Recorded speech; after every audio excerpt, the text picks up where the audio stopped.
करने का एक बार हो गया। विद्यार्थियों, चैप्टर में आगे बढ़ रहे हैं। हमने सूचकांक का चैप्टर सीखा, उसमें मैंने कहा था आपको कि 3 भाग में चैप्टर बटा हुआ है। पहला भाग कंप्लीट हो गया और अब हम दूसरे भाग की तरफ जा रहे हैं। दूसरा भाग है ये बुक्स का। इसमें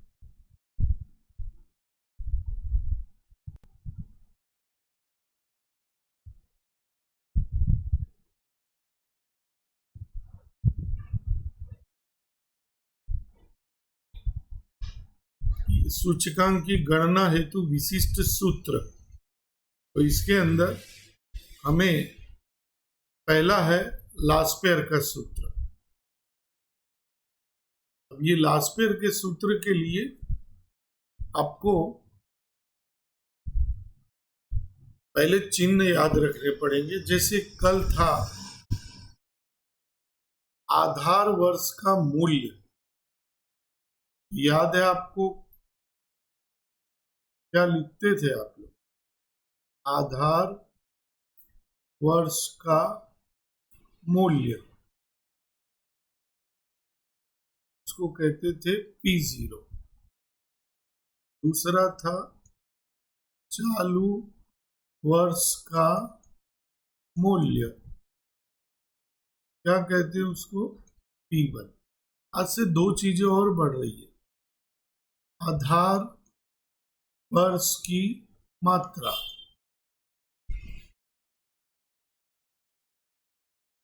तो बोलेंगे Q0। चालू वर्ष की मात्रा,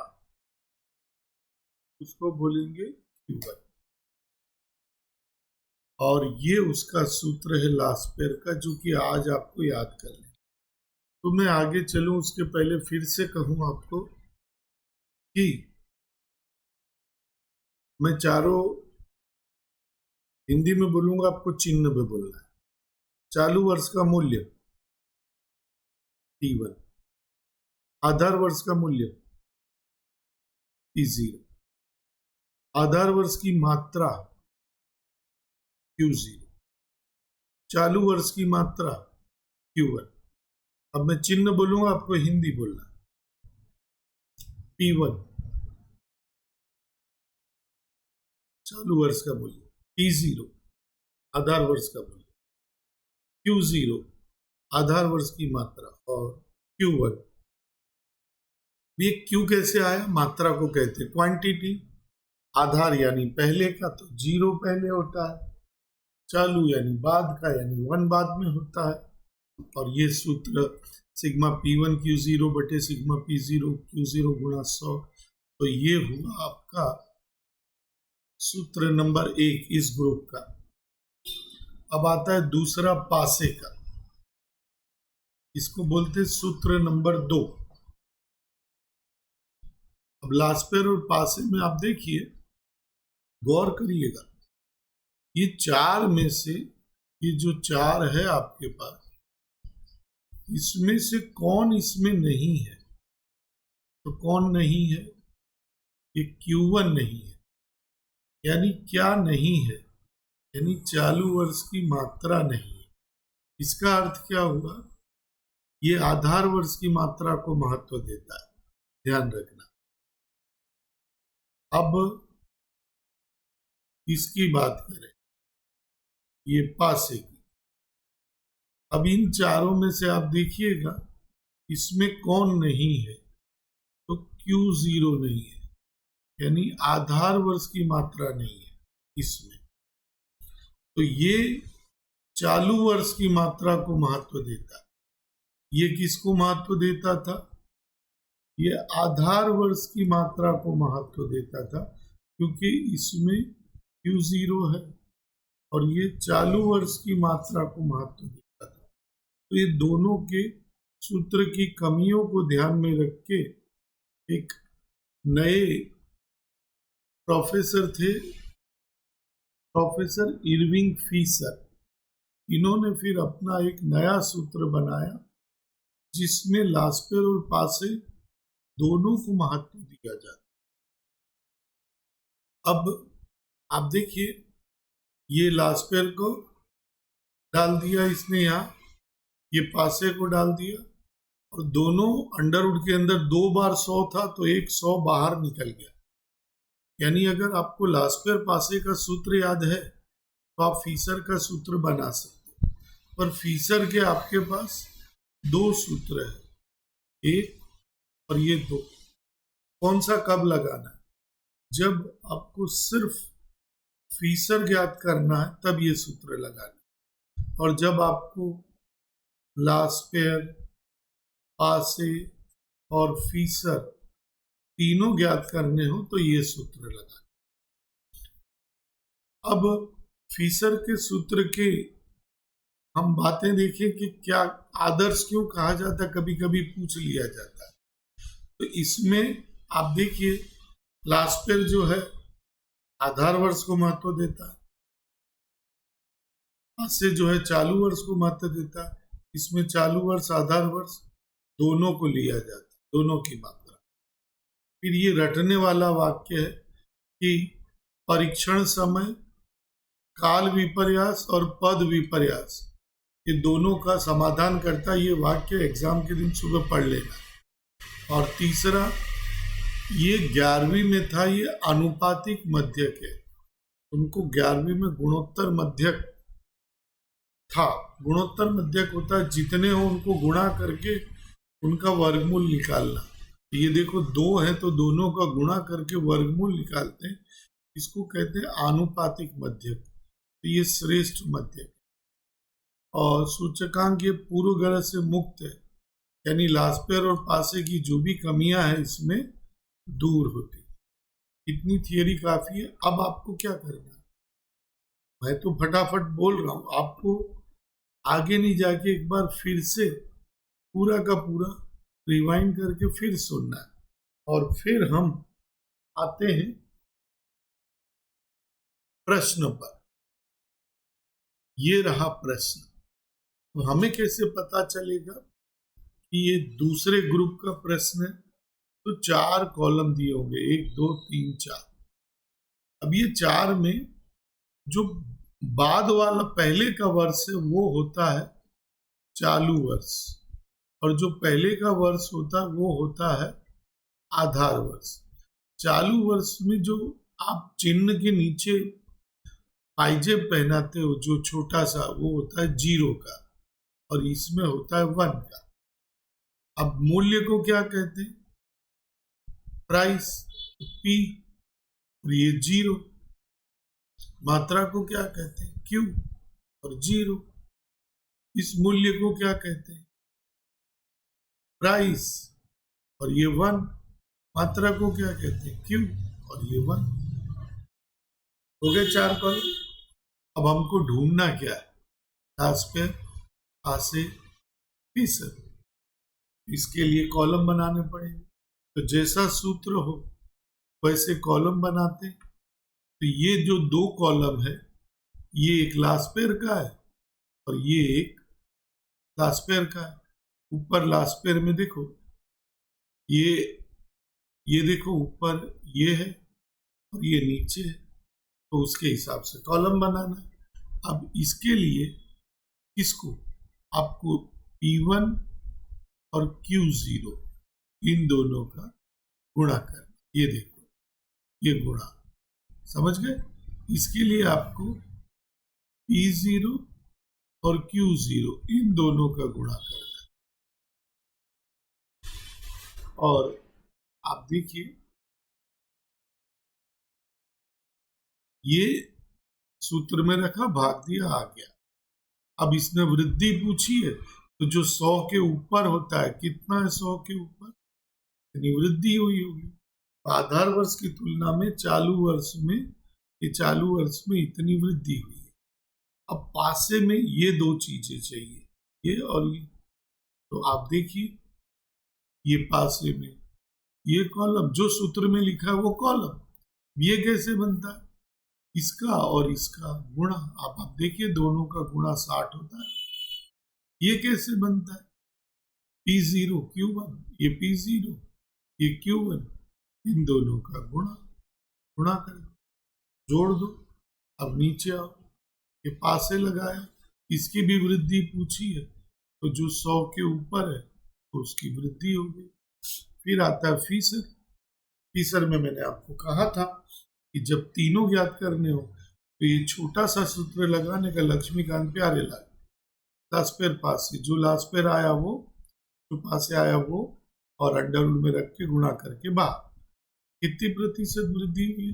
तो जो 100 के ऊपर है वृद्धि। ध्यान रखना है बच्चे, इसके अंदर भूल से गुणा 100 लिख देते हैं, वो इसमें नहीं आएगा, छोटे सूत्र। अब हम जो एक प्रश्न है 1.3 का तीसरा, वो करने जा रहे हैं, तो आप लोग बुक खोल लीजिए और बुक में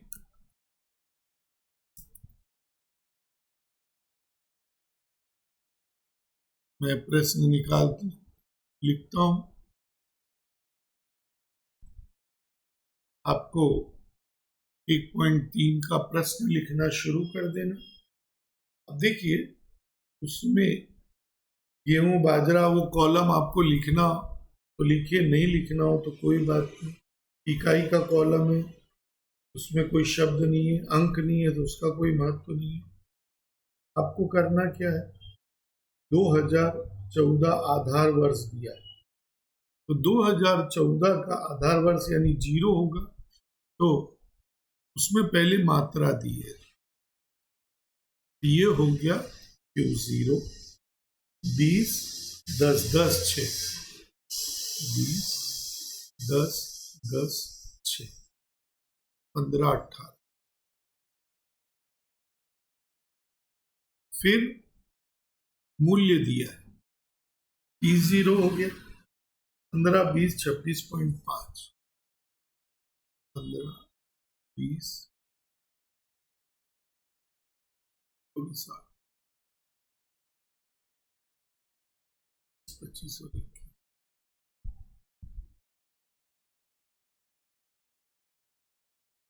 फिर 2015 यानी चालू वर्ष हो गया, उसकी मात्रा को कहते हैं Q1, 30, 15, 15, 8,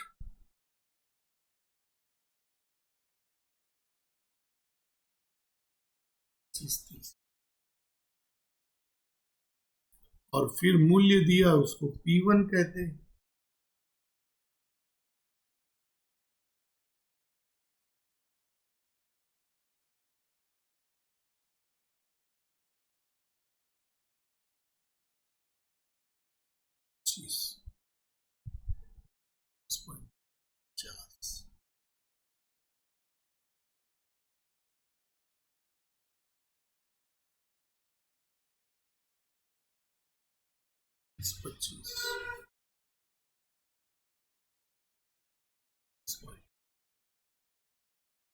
अच्छा, अब हमको लास्पेयर, तो लास्पेयर का ये सूत्र है, सिग्मा P1 Q0 बटे सिग्मा P0 Q0 गुणा 100, ये सूत्र है। तो इसके लिए कॉलम बनाएंगे P1 Q0, ये रहा P1, तो ये रहा Q0। अब एक बात बता देता हूँ, दोनों का गुणा एक बार बताता हूँ, 18 दूनी 36, यानी कि 360।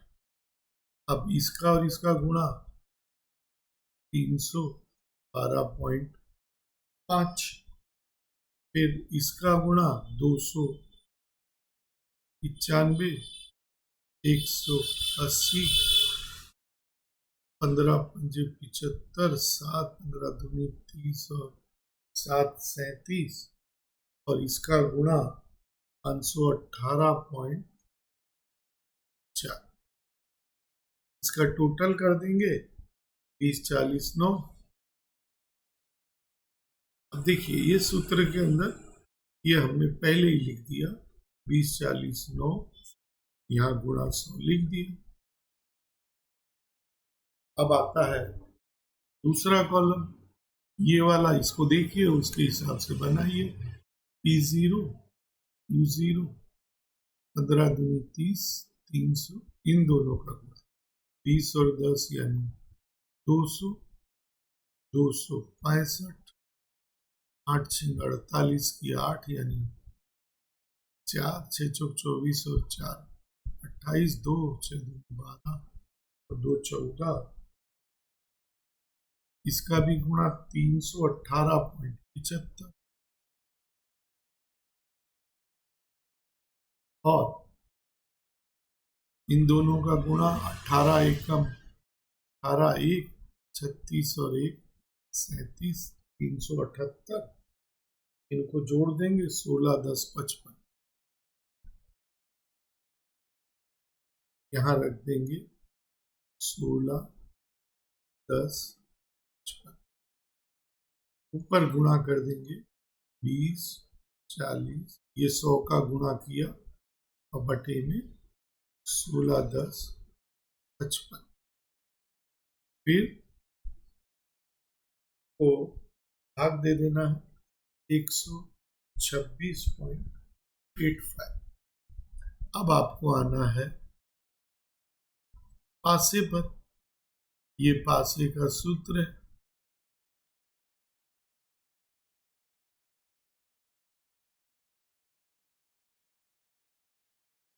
अब इसके लिए आपको ये कॉलम बनाना है, तो ये बनाएंगे P1 Q1, ये P1 और ये Q1, 18 तिया यानी कि 540,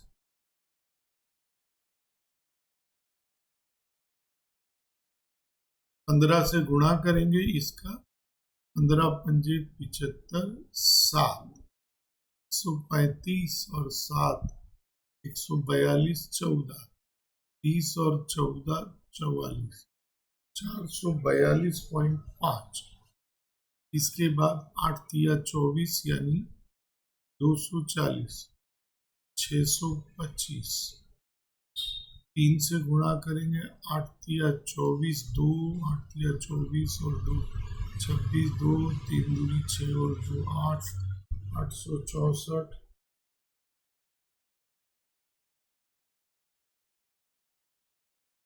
ये ऊपर रखते हैं 31 80 25 बटा भी ढूंढेंगे गुणा 100, ये अब आता है ये बटे वाला।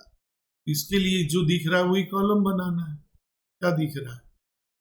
P0 Q1, ये रहा P0 और ये रहा Q1, 15 तिया 45,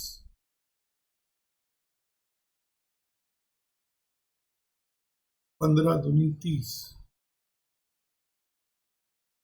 15 पंजे 75, 7 15 6 90 और 7 97, 9 15 दूनी 30 और 9 39, 397, 18 का गुणा करेंगे 198.40,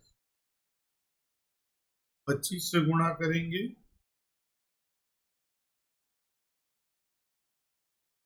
और आखिरी है 21 से गुणा करेंगे, 21 तिया 63, 630, इसका टोटल आएगा 25 7 15।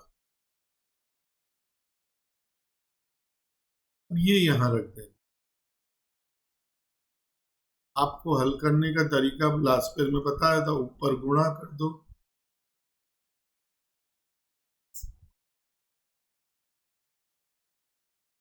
और फिर आपको भाग दे देना है, भाग आएगा 126.85।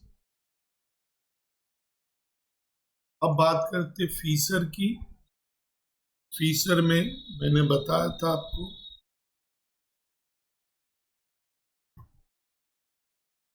कि 2 सूत्र है फीसर के, तो जब तीनों ज्ञात करना हो तो ये छोटा लक्ष्मीकांत प्यारे लाल वाला सूत्र लगाना है। तो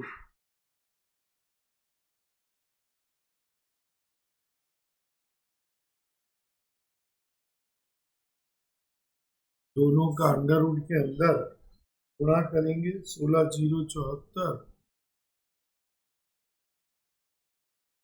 432, ये इनका गुणा आया और बाहर निकाल दिया 126.78।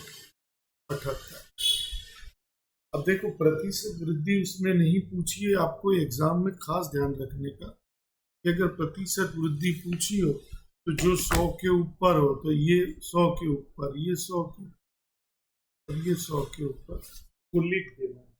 अब आपको आज का होमवर्क दे रहा हूं,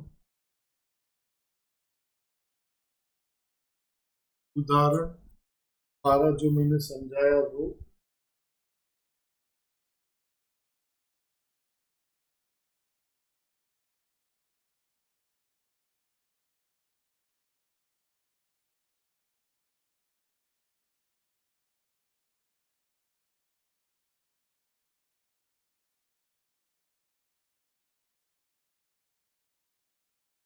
और उदाहरण 12 और 14 दो करने हैं और F का 4, यानी दो उदाहरण से आपको ख्याल आ जाएगा कैसे होता है, और एक थियरी का सवाल है C का 5। तो इतना होमवर्क आप करके रखिए। ध्यान रखिए ये चारों दिए हूं, सादा प्रश्न इसको बोलते हैं। Q0 दिया, Q1 दिया, P0 दिया, P1 दिया, उसके जितने भी प्रश्न हैं तो किताब में दो उदाहरण थे, दो स्वाध्याय थे, उसमें से एक स्वाध्याय का प्रश्न मैंने हल कर दिया और अब आपको दूसरा ये तीनों प्रश्न आज के आज निपटाना, क्योंकि अगली बार जब हम मिलेंगे तो इससे आगे बढ़ेंगे।